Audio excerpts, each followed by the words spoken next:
When Carson first noticed the sounds in his cellar, he ascribed them to the rats.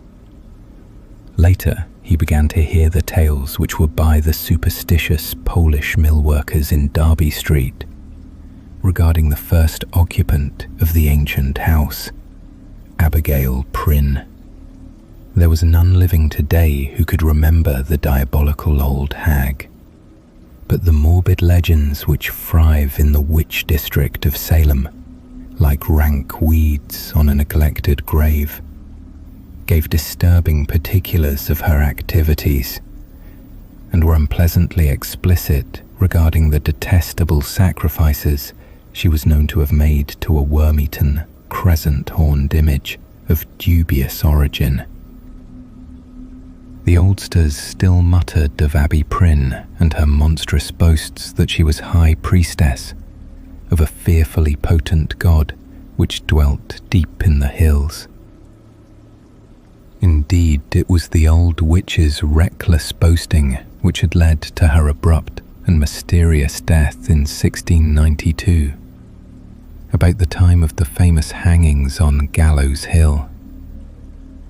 No one liked to talk about it, but occasionally a toothless crone would that the flames could not burn her, for her whole body had taken on the peculiar anesthesia of her witch mark.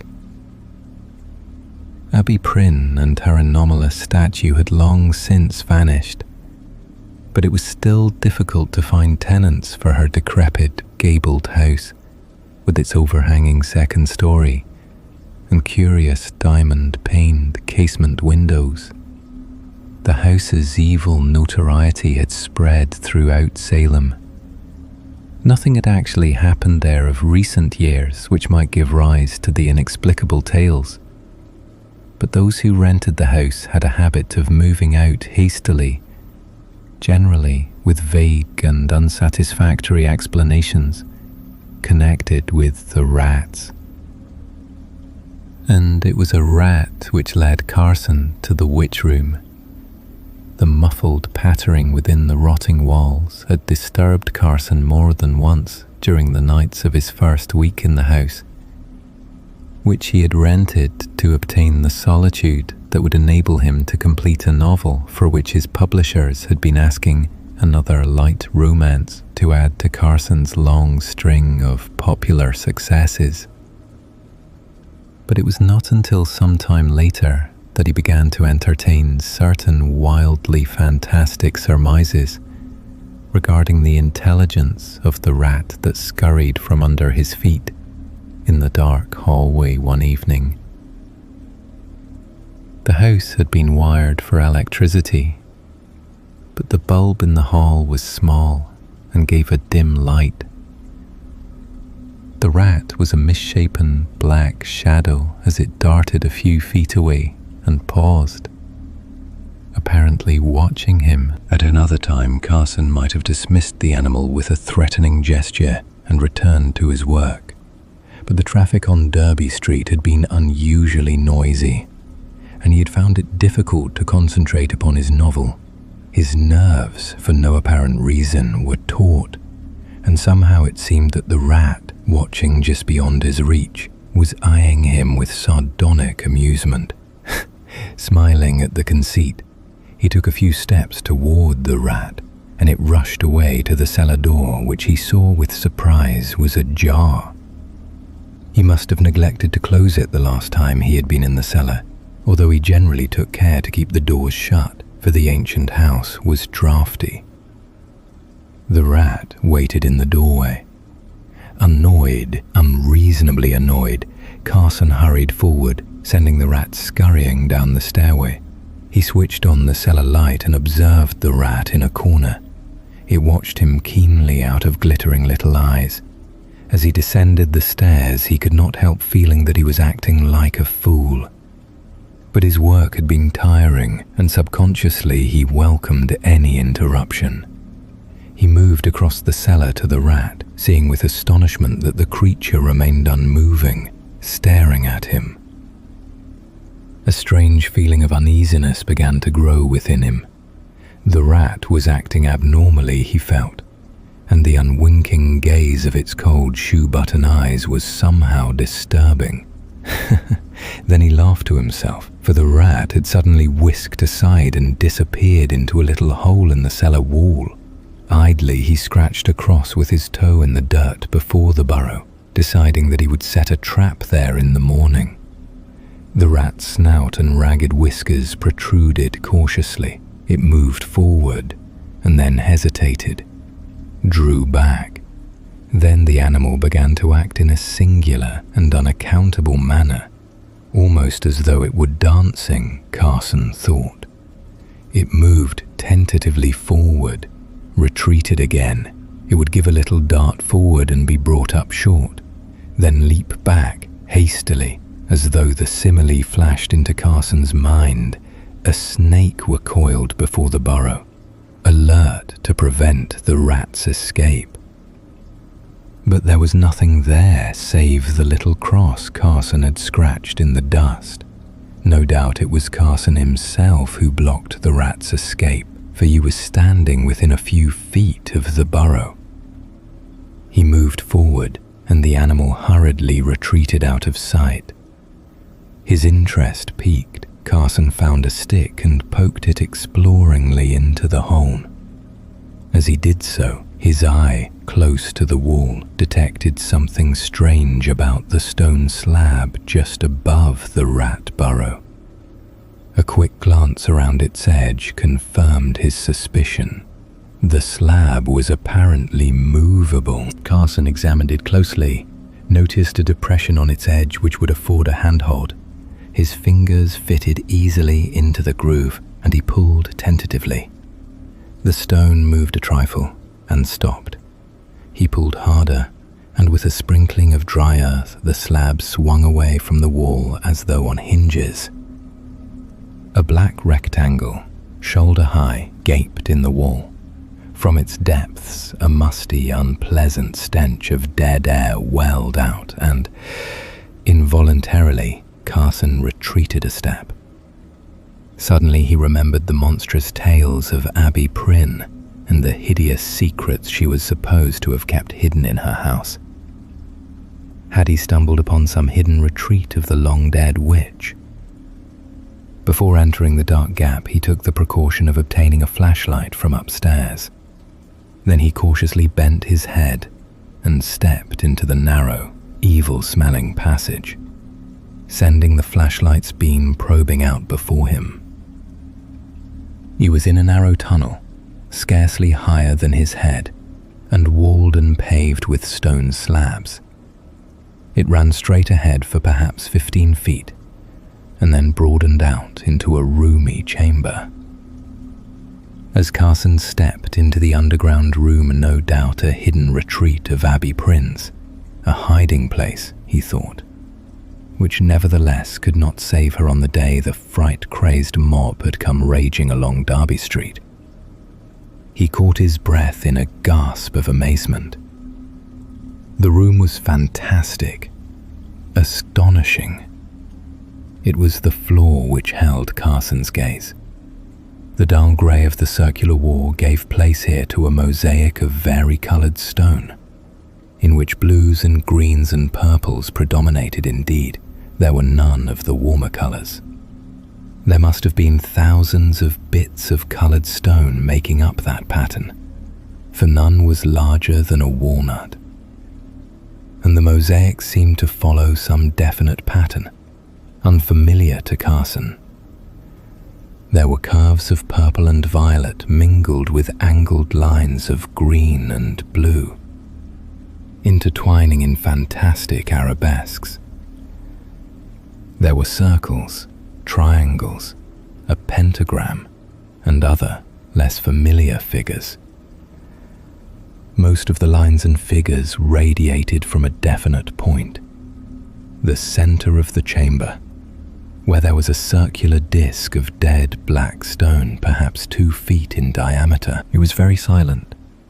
The sounds of the cars that occasionally went past overhead in Derby Street could not be heard. In a shallow alcove in the wall, Carson caught a glimpse of markings on the walls, and he moved slowly in that direction, the beam of his light travelling up and down the walls of the niche. The marks, whatever they were, had been daubed upon the stone long ago, for what was left of the cryptic symbols was indecipherable. Carson saw several partly effaced hieroglyphics, which reminded him of Arabic, but he could not be sure. On the floor of the alcove was a corroded metal disc about 8 feet in diameter, and Carson received the distinct impression that it was movable, but there seemed no way to lift it.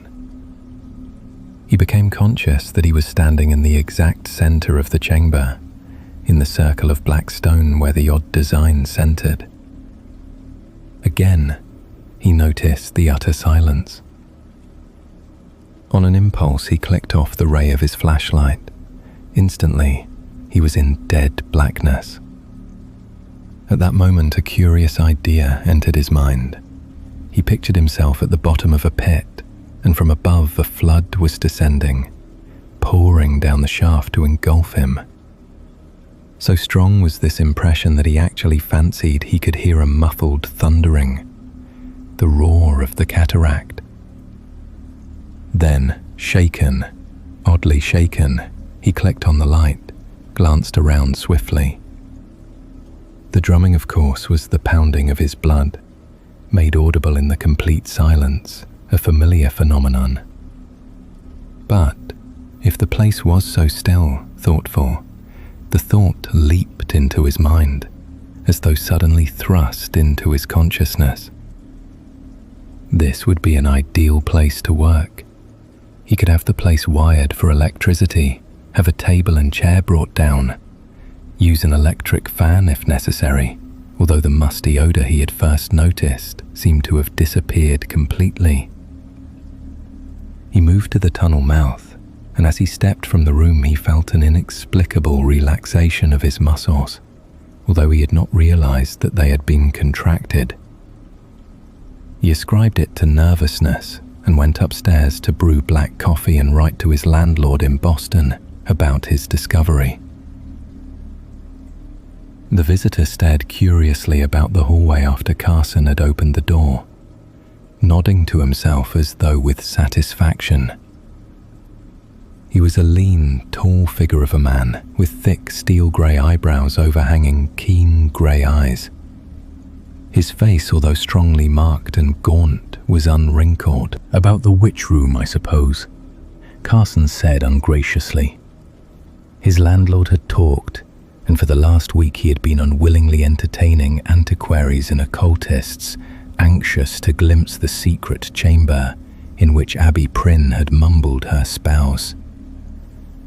Carson's annoyance had grown, and he had considered moving to a quieter place, but his inherent stubbornness had made him stay on, determined to finish his novel in spite of interruptions. Now, eyeing his guest coldly, he said, "I'm sorry, but it's not on exhibition anymore." The other looked startled, but almost immediately a gleam of comprehension came into his eyes.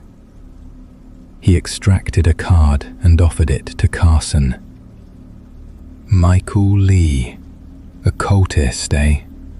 Carson repeated. He drew a deep breath. The occultists he had found were the worst, with their dark hints of nameless things, and their profound interest in the mosaic pattern on the floor of the witch room. "I'm sorry, Mr. Leigh, but I'm really quite busy. You'll excuse me." Ungraciously, he turned back to the door. "Just a moment," Leigh said swiftly. Before Carson could protest, he had caught the writer by the shoulders and was peering closely into his eyes.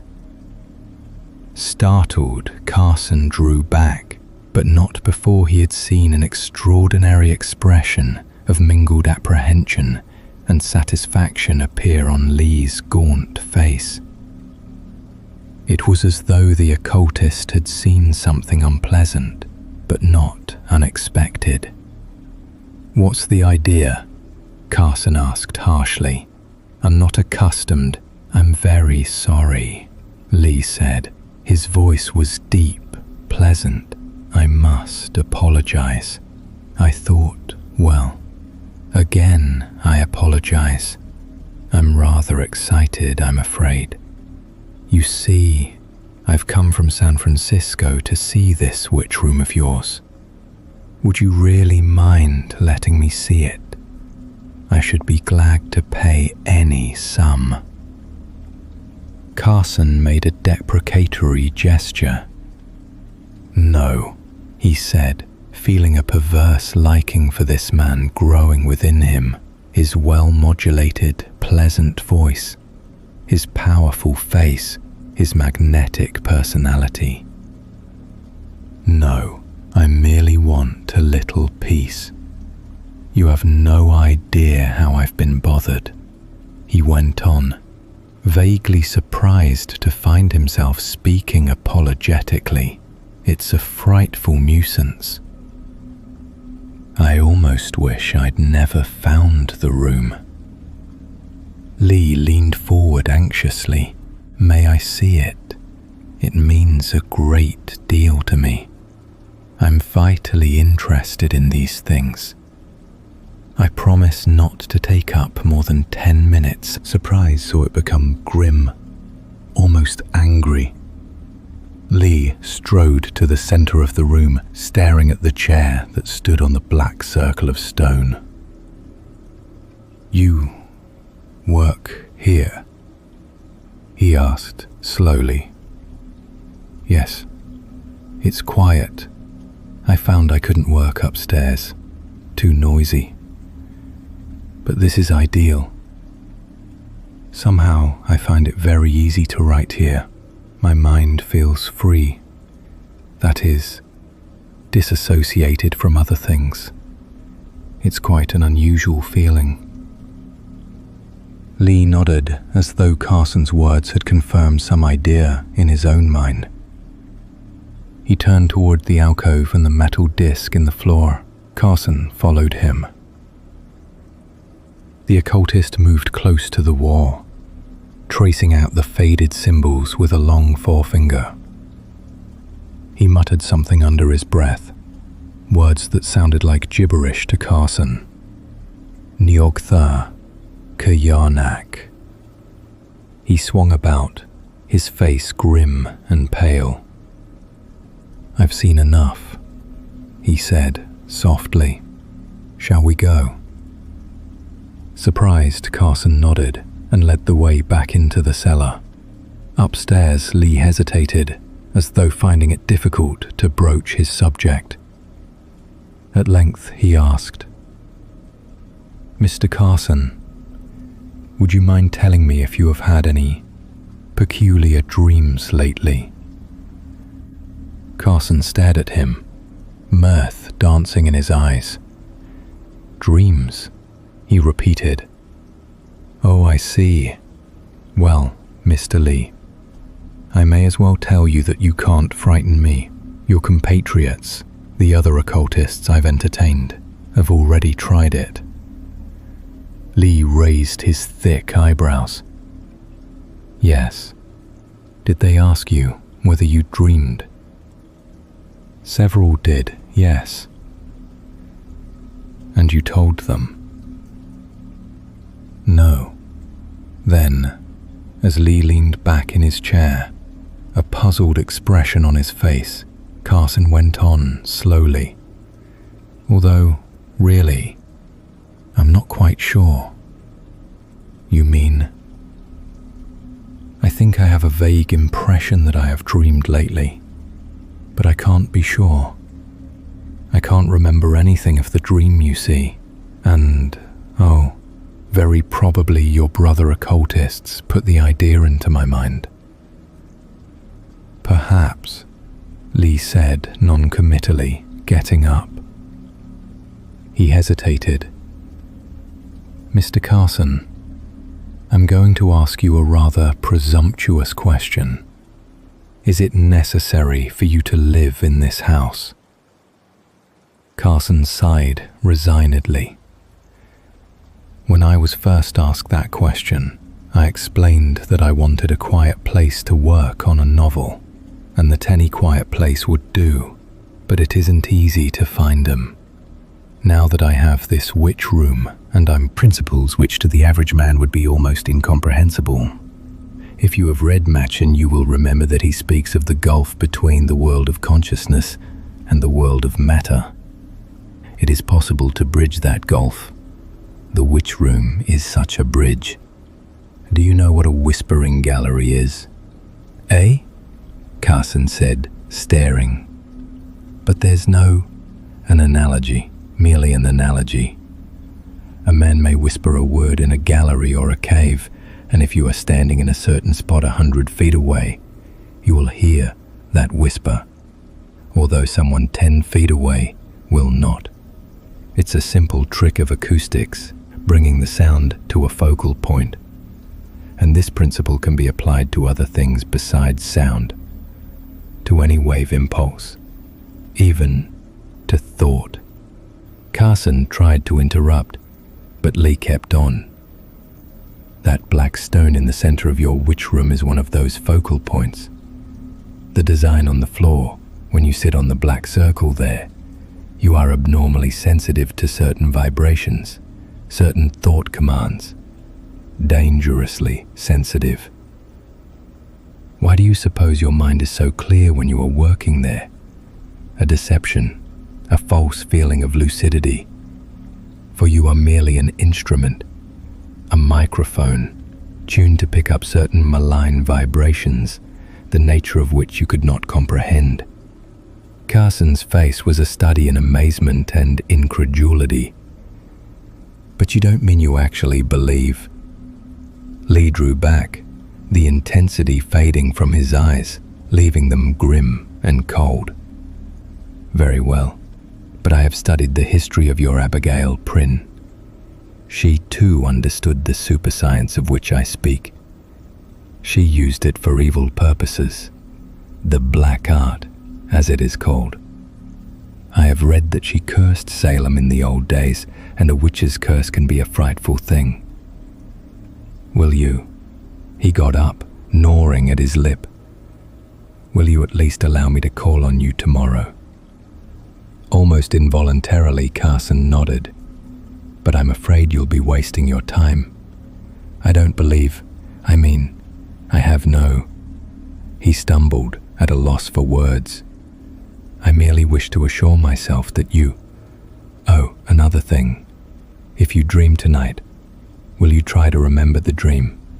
If you attempt to recapture it immediately after waking, it is often possible to recall it. All right. If I dream... That night, Carson dreamed.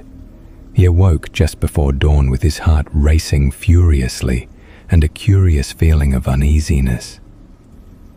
Within the walls and from below, he could hear the furtive scurryings of the rats.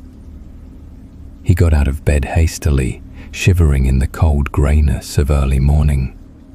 A wan moon still shone faintly in a paling sky.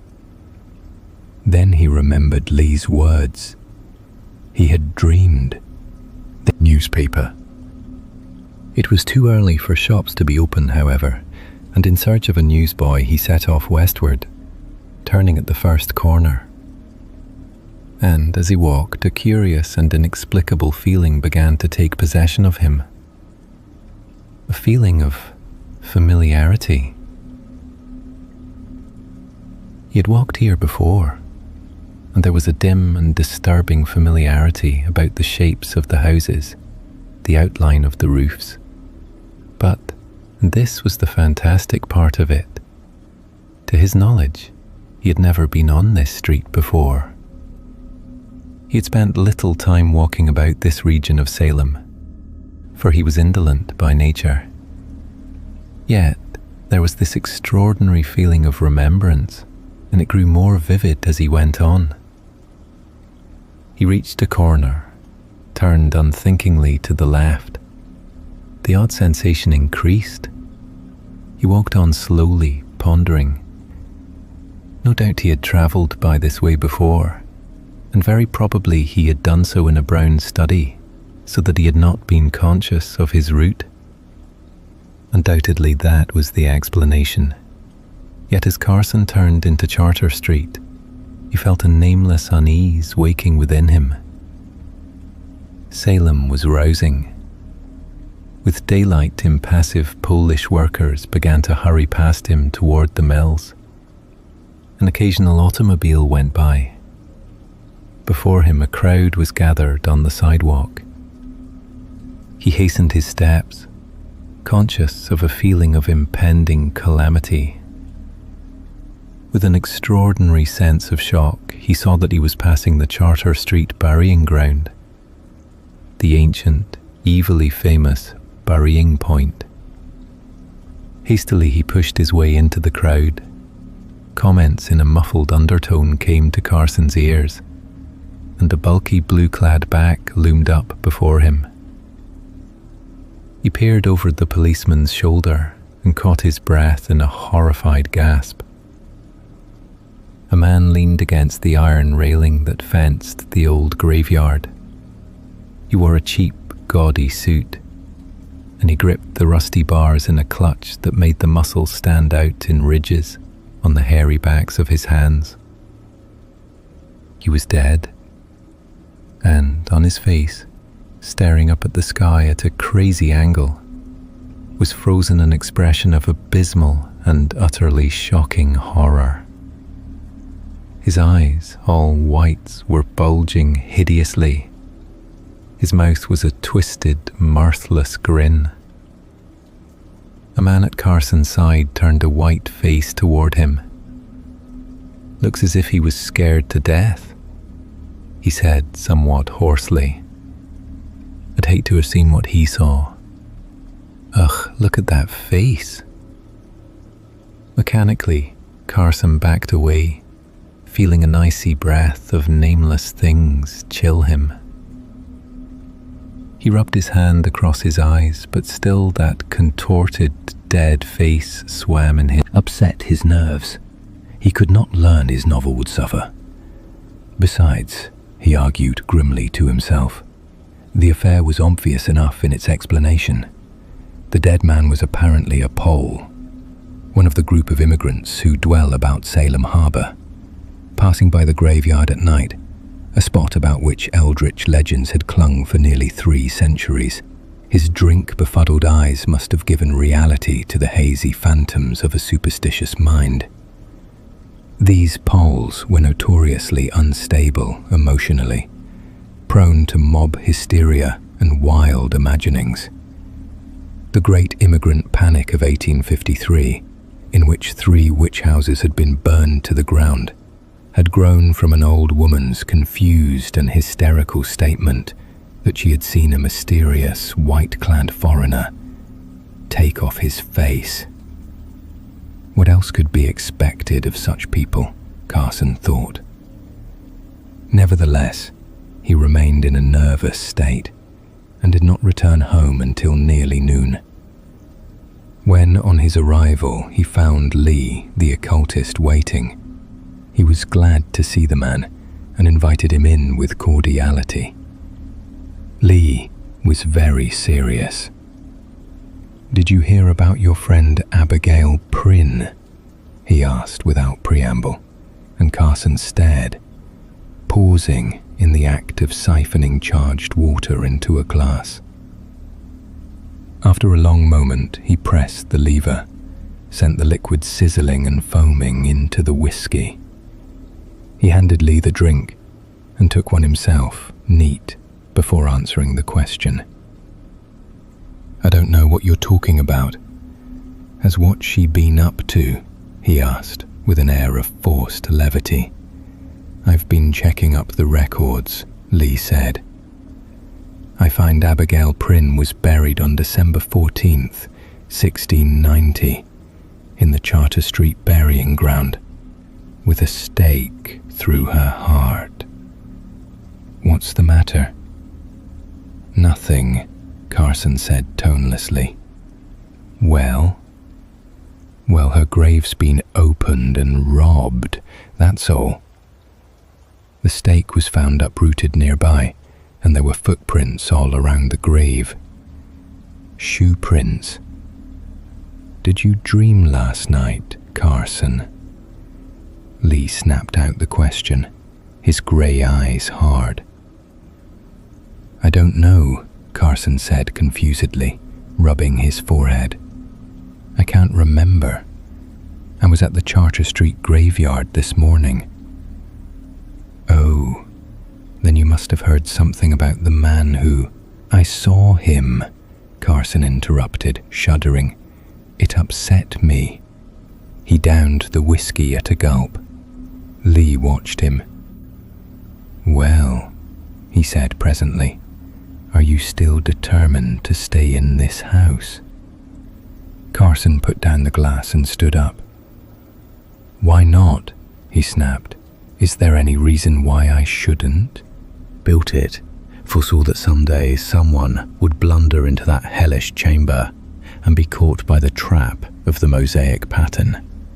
It caught you, Carson, and enabled that undead horror to bridge the gulf between consciousness and matter, to get en rapport with you. Hypnotism is child's play to a being with Abigail Prinn's frightful powers.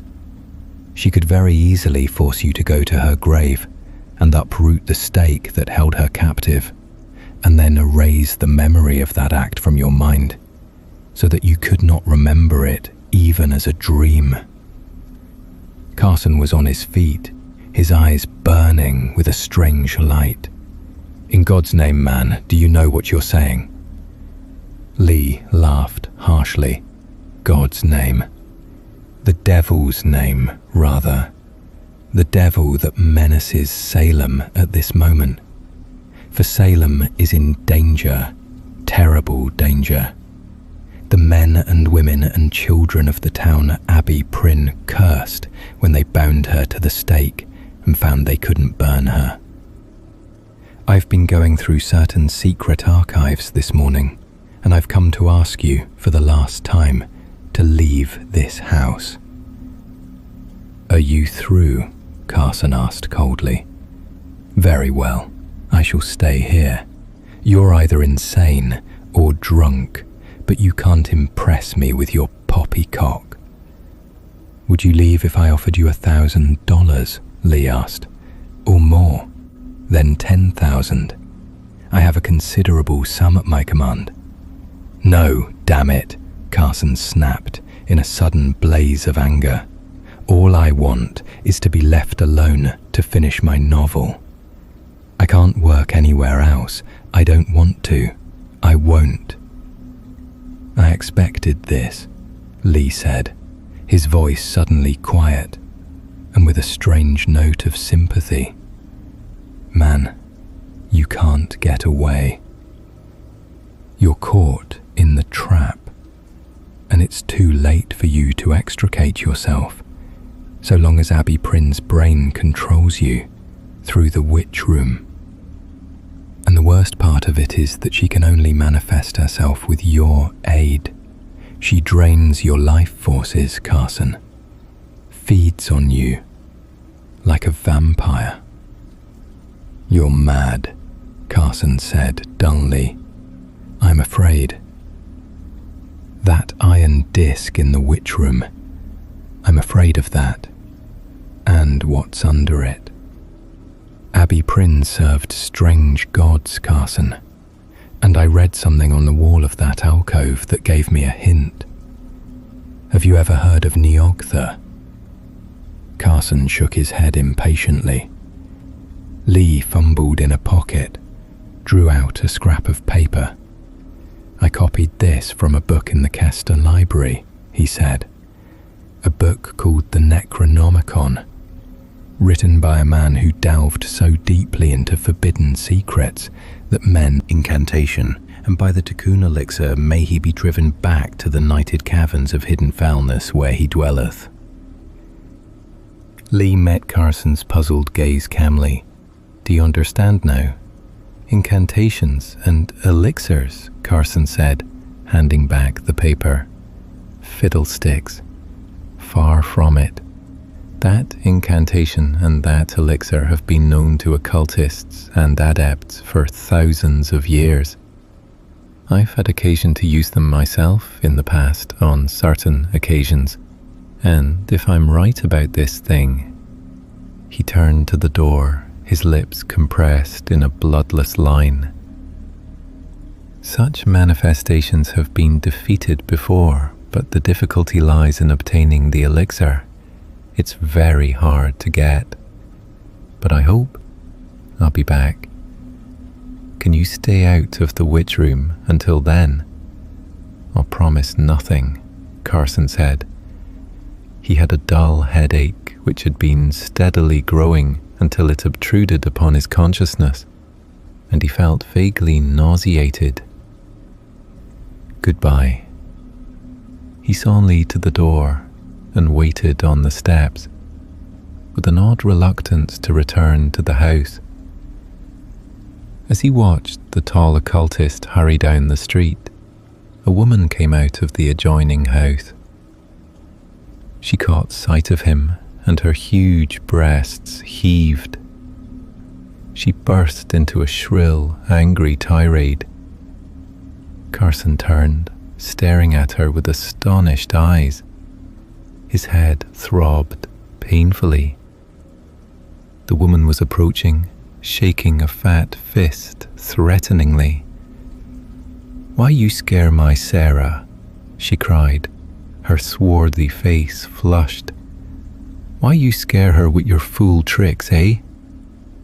Carson moistened his lips. "I'm sorry," he said slowly. "Very sorry. I didn't frighten your Sarah. I haven't been home all day." "What frightened her?" "The brown thing it ran in your house, Sarah say." The woman paused, and her jaw dropped. Her eyes widened. She made a peculiar sign with her right hand, pointing her index and little fingers at Carson, while her thumb was crossed over the other fingers. "The old witch."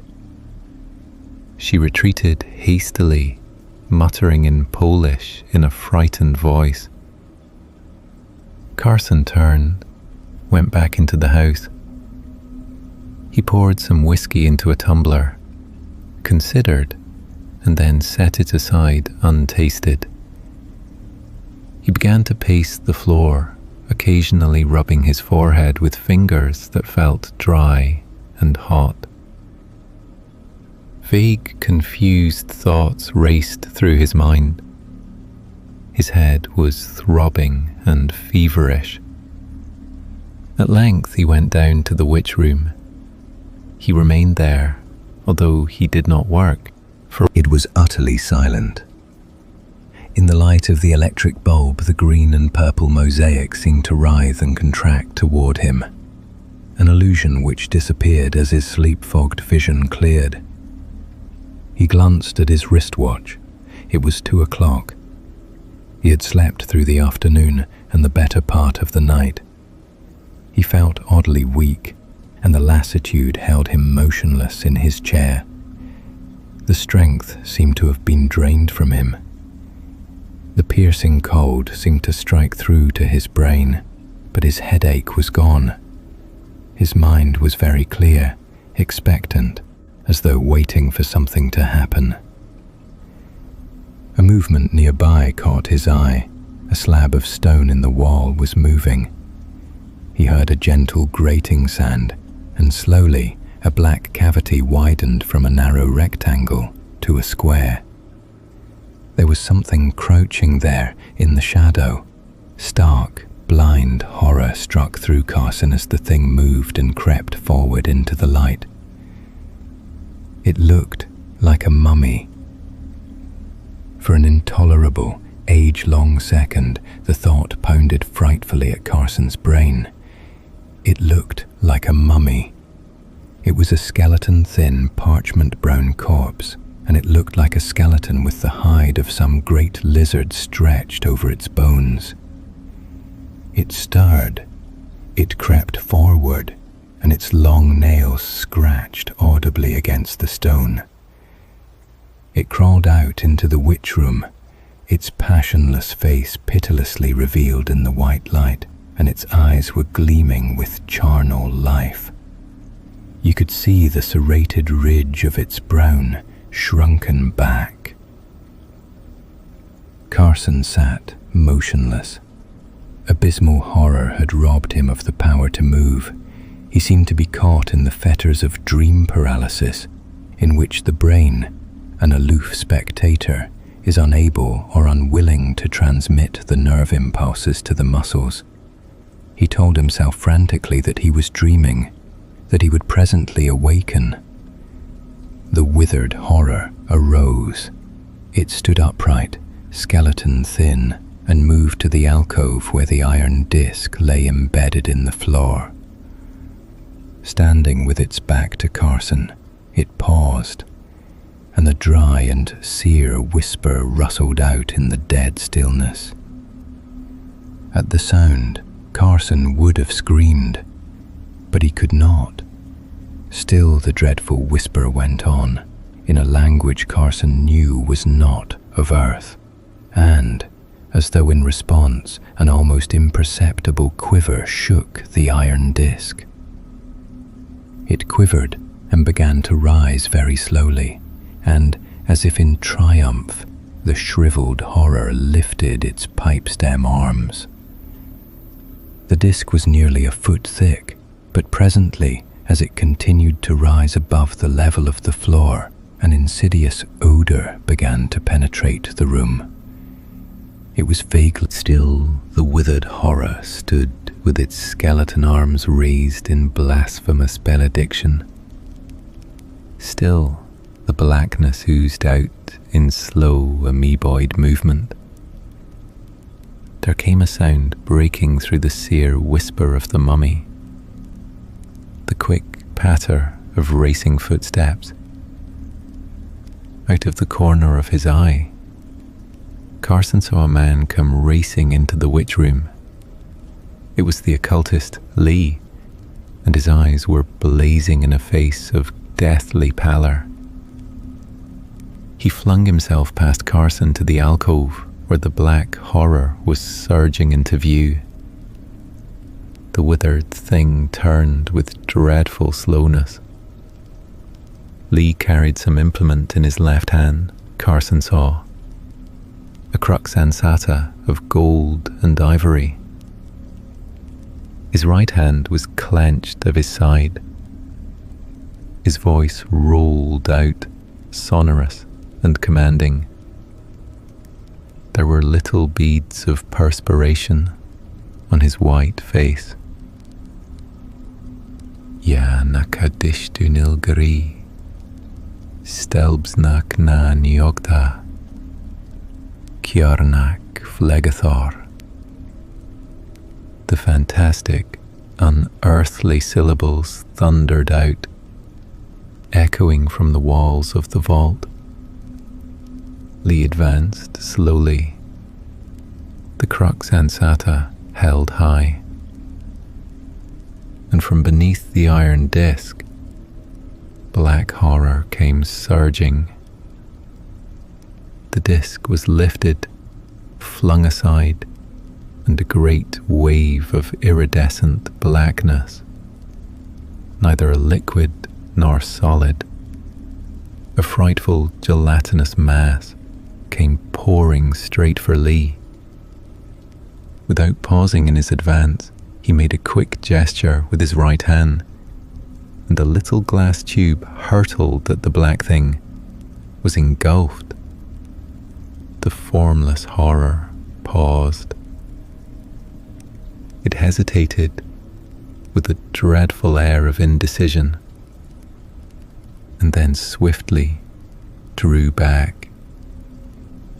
A choking stench of burning corruption began to pervade the air, and Carson saw great pieces of the black thing flake off, shriveling as though destroyed with corroding acid. It fled back in a liquescent rush, hideous black flesh dropping as it retreated. A pseudopod of blackness elongated itself from the central mass, and like a great tentacle clutched the corpse-like being, dragged it back to the pit and over the brink. Another tentacle seized the iron disc, pulled it effortlessly across the floor, and as the horror sank from sight, the disc fell into place with a thunderous crash. The room swung in wide Finished, his heart sank as he saw the other's face, sympathetic but skeptical. "You dreamed it, didn't you?" the man asked, and Carson laughed bitterly. "Yes, I dreamed it. It must have made a terribly vivid impression on your mind. Some dreams do, but you'll forget about it in time," he predicted. And Carson nodded, and because he knew that he would only be arousing doubts of his sanity, he did not mention the thing that was burned indelibly on his brain, the horror he had seen in the witch room after wakening from his faint. Before he and Leigh had hurried, white-faced and trembling, from the chamber, Carson had cast a quick glance behind him. The shriveled and corroded patches that he had seen slough off from that being of insane blasphemy had unaccountably disappeared, although they had left black stains upon the stones. Abigail Prinn, perhaps, had returned to the hell she had served, and her inhuman god had withdrawn to hidden abysses beyond man's comprehension, routed by powerful forces of elder magic, which the occultist had commanded. But the witch had left a memento behind her, a hideous thing, which Carson, in that last backward glance, had seen protruding from the edge of the iron disc, as though raised in ironic salute. A withered, claw-like hand.